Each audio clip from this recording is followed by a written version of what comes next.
Student, आताच आपण पाहिलं की व्हॅलेन्सी कशी काढायची, हाऊ टू कॅल्क्युलेट व्हॅलेन्सी. नाव आता आपण समोर जाऊ. Use your brain power. इथे काही प्रश्न आलेले आहे. What is mean by atomic number Z of some element. एखाद्या एलिमेंटचा ॲटॉमिक नंबर म्हणजे काय होतो, तर एखाद्या एलिमेंटचा ॲटॉमिक नंबर म्हणजे त्या एलिमेंटमध्ये जो ॲटम आहे त्यातील प्रोटॉनची किंवा इलेक्ट्रॉनची संख्या. एकतर प्रोटॉनची किंवा इलेक्ट्रॉनची संख्या म्हणजेच त्याचा ॲटॉमिक नंबर हा होतो. लक्षात ठेवा. सेकंड क्वेश्चन बघा. Atomic number Z of some element are given here. इथे काही एलिमेंटचे ॲटॉमिक नंबर दिलेले आहे. इथे काही एलिमेंटचे ॲटॉमिक नंबर दिलेले आहे. Write down the number of electron present in the outermost shell of each them. तर त्यानुसार तुम्हाला त्याच्या आउटरमोस्ट शेलमध्ये किती इलेक्ट्रॉन आहे हे काढायचं आहे. तर बघा, number of electron in the outermost shell आणि इथे हे तुमचे ॲटॉमिक नंबर आहे. आता जसं पहिला एलिमेंट कोणता आहे, हायड्रोजन. ॲटॉमिक नंबर काय आहे त्याचा 1. तर इथे किती इलेक्ट्रॉन फिरतील न्यूक्लियस भोवती, 1. हा आहे कार्बन. ॲटॉमिक नंबर 6 आहे. इथे किती इलेक्ट्रॉन असतील आउटरमोस्ट शेलमध्ये, 4. कारण पहिल्या शेलमध्ये 2, दुसऱ्या शेलमध्ये 4. तर ॲन्सर काय येईल इथे, 4. नंतर आहे सोडियम. सोडियम इथे किती इलेक्ट्रॉन राहतील आउटरमोस्ट शेलमध्ये, 1. कारण पहिल्या शेलमध्ये 2, दुसऱ्या शेलमध्ये 8 आणि तिसऱ्या शेलमध्ये 1. सो ॲन्सर काय येईल इथे, 1. नंतर आहे क्लोरीन. इथे किती इलेक्ट्रॉन आउटरमोस्ट शेलमध्ये असतील, 7. कारण के शेलमध्ये 2, एल शेलमध्ये 8 आणि एम शेलमध्ये म्हणजे आउटरमोस्ट शेलमध्ये किती असेल, 7. इथे आहे नायट्रोजन. पहिल्या शेलमध्ये किती, 2 आणि दुसऱ्या शेलमध्ये किती, 5. तर इथे ॲन्सर काय येईल, 5. नाव आता थर्ड क्वेश्चन बघा. इथे काय म्हटलं आहे, the number of electron of some element is given here. इथे काही एलिमेंटचे इलेक्ट्रॉन दिलेले आहेत. By using it write the electronic configuration. त्यानुसार आपल्याला इलेक्ट्रॉनिक कन्फिगरेशन लिहायचं आहे. नंबर ऑफ व्हॅलेन्स इलेक्ट्रॉन लिहायचे आहे and valency of respective element आणि व्हॅलेन्सीसुद्धा लिहायची आहे. तर इथे काही एलिमेंटचे आपल्याला इलेक्ट्रॉन नंबर दिलेले आहे. तर या इलेक्ट्रॉन नंबरच्या आधारे आपल्याला इलेक्ट्रॉनिक कन्फिगरेशन, नंतर व्हॅलेन्स इलेक्ट्रॉन किती आहे आणि व्हॅलेन्सी किती आहे हे सुद्धा इथे लिहायचं आहे. आता चला बघू आपण. लिथियम किती इलेक्ट्रॉन आहे इथे 3. तर इलेक्ट्रॉनिक कन्फिगरेशन काय येईल इथे, 2 1 2 1. नंतर नंबर ऑफ व्हॅलेन्स इलेक्ट्रॉन किती असेल. व्हॅलेन्स इलेक्ट्रॉन म्हणजे काय, आउटरमोस्ट शेलमध्ये जे इलेक्ट्रॉन असतात त्याला आपण व्हॅलेन्स इलेक्ट्रॉन म्हणतो. तर किती आहे इथे आउटरमोस्ट शेलमध्ये, 1 आहे. तर इथे व्हॅलेन्स इलेक्ट्रॉन किती राहील, 1 राहील. आणि व्हॅलेन्सी किती राहील, 1. कारण तुम्हाला मी आधीच सांगितलं, जर आउटरमोस्ट शेलमध्ये जे इलेक्ट्रॉन त्यालाच आपण व्हॅलेन्स इलेक्ट्रॉन म्हणतो, हे जर का 1 2 3 4 असेल तर ते ॲज इट इजच व्हॅलेन्सी राहील. नंतर बघा कार्बन, 6 इलेक्ट्रॉन आहे त्याच्यामध्ये. इलेक्ट्रॉनिक कन्फिगरेशन काय राहील, 2 4. व्हॅलेन्स इलेक्ट्रॉन किती राहील, 4. आणि व्हॅलेन्सी किती राहील, 4. नंतर आहे मॅग्नेशियम. इलेक्ट्रॉनिक कन्फिगरेशन किती राहील, 2 8 2. तर इथे व्हॅलेन्स इलेक्ट्रॉन किती राहील, 2. व्हॅलेन्सी किती राहील, 2. नंतर आहे ऑक्सिजन. Oxygen electronic configuration 2 6. आता व्हॅलेन्स इलेक्ट्रॉन किती राहील, 6. पण व्हॅलेन्सी किती राहील इथे, व्हॅलेन्सी इथे राहील 8 - 6 = 2. इथे कसं आलं तुमच्या लक्षात आलं ना. आपला रूल काय म्हटलं आहे की व्हॅलेन्स इलेक्ट्रॉन जर का 5 6 7 8 असेल तर 8 - व्हॅलेन्स इलेक्ट्रॉन हीच झाली त्याची व्हॅलेन्सी. सो 8 - 6 म्हणजे व्हॅलेन्स इलेक्ट्रॉन = 2. तर त्याची व्हॅलेन्सी किती झाली, 2. आय होप तुम्हाला हे समजलं असेल. आता चौथा क्वेश्चन पहा.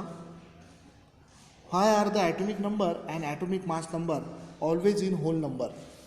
नेहमी ॲटॉमिक नंबर आणि ॲटॉमिक मास नंबर एलिमेंटचे हे पूर्णांकात का लिहितात. त्याचं कारण असं आहे की because they are obtain by counting whole object, that is proton, neutron and electron. कारण की प्रोटॉन, न्यूट्रॉन आणि इलेक्ट्रॉन यांची काउंटिंग आपण होल नंबरद्वारेच करतो आणि म्हणून ॲटॉमिक मास नंबर आणि ॲटॉमिक नंबर हे नेहमी पूर्णांकातच असतात.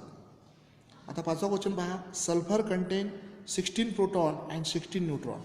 सल्फरमध्ये 16 प्रोटॉन आहे आणि 16 न्यूट्रॉन आहे. So what would be the atomic number and atomic mass number of sulphur. तर सल्फरचा ॲटॉमिक नंबर किती होईल? 16 प्रोटॉन असल्यामुळे 16च राहील. 16 हा त्याचा ॲटॉमिक नंबर राहील. अँड ॲटॉमिक मास नंबर तुम्हाला माहीत आहे, प्रोटॉन प्लस न्यूट्रॉन यांची ॲडिशन म्हणजे त्याचा ॲटॉमिक मास नंबर असतो. So 32 is a atomic mass number of sulphur. So I hope तुम्हाला हे क्वेश्चन समजले असतील. आता चला आपण दुसरा टॉपिक घेऊ. आजचा आपला टॉपिक आहे आयसोटोप्स. समस्थानिके, मराठीमध्ये याला समस्थानिके असे म्हणतात. इथे काय म्हटलं आहे बघा, the atomic number is a fundamental property of an element. Atomic number ही एलिमेंटची फंडामेंटल प्रॉपर्टी असते अँड इट्स केमिकल आयडेंटिटी, आणि हीच त्याची केमिकल आयडेंटिटी असते. Some element in nature have atom with same atomic number but different mass number. Such atom of same element having different mass number are called isotopes. तर isotopes म्हणजे काय? तर आपल्या निसर्गामध्ये काही एलिमेंटचे ॲटम असे आहेत की त्यांचा ॲटॉमिक नंबर तर सारखा असतो, पण त्याचा ॲटॉमिक मास नंबर वेगळा असतो. म्हणजे काही एलिमेंटचे असे 2-3 ॲटम असे असतात की त्यांचा ॲटॉमिक नंबर तर सारखा असतो, त्या 2-3 ॲटमचा ॲटॉमिक नंबर हा सारखा असतो, म्हणजे त्याच्यामध्ये प्रोटॉनची संख्या सारखी असते, पण ॲटॉमिक मास नंबर वेगळा असतो. म्हणजे त्याच्यामध्ये न्यूट्रॉनची संख्या जी आहे ती व्हॅरीज होऊ शकते, कमी जास्त होऊ शकते. तर अशा ॲटमला त्या एलिमेंटचे आपण आयसोटोप्स असे म्हणतो. For example, carbon has 3 isotopes. उदाहरणार्थ कार्बनचे 3 आयसोटोप्स आहे, नेमली carbon 12, carbon 13, carbon 14. The mass number of isotopes is also represented by another method. तर तुम्हाला माहीतच आहे की आपण मास नंबर नेहमी वरती लिहितो. So carbon 12, carbon 13 and carbon 14. The isotopes have same proton number but different neutron number.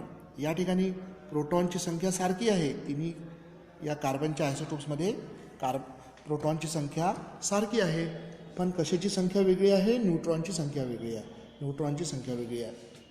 तर चला इथे तुम्हाला डिटेल लक्षात येईलच. आता इथे बघा, carbon 12, carbon 13, carbon 14. Mass number बघा, याचा मास नंबर आहे 12, 13, 14. ए इज इक्वल टू. प्रोटॉनची संख्या बघा, तिन्ही कार्बनच्या आयसोटोप्समध्ये सारखी आहे, पण कोणाची संख्या बदलली? न्यूट्रॉनची संख्या बदलली. बघा, पहिल्या कार्बनच्या आयसोटोप्समध्ये किती आहे? 6, दुसऱ्यामध्ये 7, तिसऱ्यामध्ये 8. तर तुम्हाला समजलंच असेल की आयसोटोप्स म्हणजे काय, की निसर्गामध्ये काही एलिमेंटचे ॲटम असे असतात की त्यांच्यामध्ये ॲटॉमिक नंबर सारखा असतो, म्हणजे प्रोटॉनची संख्या सारखी असते, पण ॲटॉमिक मास नंबर म्हणजे जो न्यूट्रॉन असतो प्रोटॉनसोबतचा त्याची संख्या वेगवेगळी असते. तर अशा ॲटमला आपण त्या एलिमेंटचे काय म्हणतो? आयसोटोप्स असे म्हणतो. आता पुढे बघा, collect the information. Hydrogen has 3 isotopes. हायड्रोजनचे 3 आयसोटोप्स आहे. दे हॅव सेपरेट नेम, आणि त्यांना वेगवेगळे नावं दिलेली आहेत. Hydrogen, deuterium and tritium. त्यालाच आपण हायड्रोजन, ड्यूटेरियम आणि ट्रिटियम म्हणतो. Find out their mass number. तुम्हाला त्यांचे मास नंबर पाहायचे आहे. सो इथे बघा, इथे तुम्हाला हा ब्रॅकेट हा टेबल पूर्ण करायचा आहे. जसा हा हायड्रोजन आहे, इथे प्रोटॉनची संख्या किती असेल? इथे प्रोटॉनची संख्या आहे 1 आणि न्यूट्रॉनची संख्या राहणार नाही, 0. नंतर इथे तुम्हाला इथे प्रोटॉनची संख्या दिलेली आहे. तर प्रोटॉनची संख्या इथे आहे 1 आणि न्यूट्रॉनची संख्या आहे इथे 1. तर इथे आपण कसं लिहू? हे H खाली किती येईल? 1. खाली आपण नेहमी 1 लिहू, आणि वरती काय लिहू आपण? Atomic mass number. तो किती राहील? 2. 1 + 1 = 2. त्यानंतर बघा, इथे प्रोटॉनची संख्या 1 दिली आहे आणि न्यूट्रॉनची संख्या 2 दिलेली आहे. तर तसंच आपण इथे H लिहू, खाली लिहूया आपण ॲटॉमिक नंबर. ॲटॉमिक नंबर किती आहे इथे? 1, कारण प्रोटॉनची संख्या, आणि ॲटॉमिक मास नंबर म्हणजे 1 + 2 = 3. वरती काय लिहू आपण? 3. सो इथे H वरती 3, खाली 1, आणि हे तुम्हाला स्वतः करायचं आहे. आता आय होप तुम्हाला हे समजलं.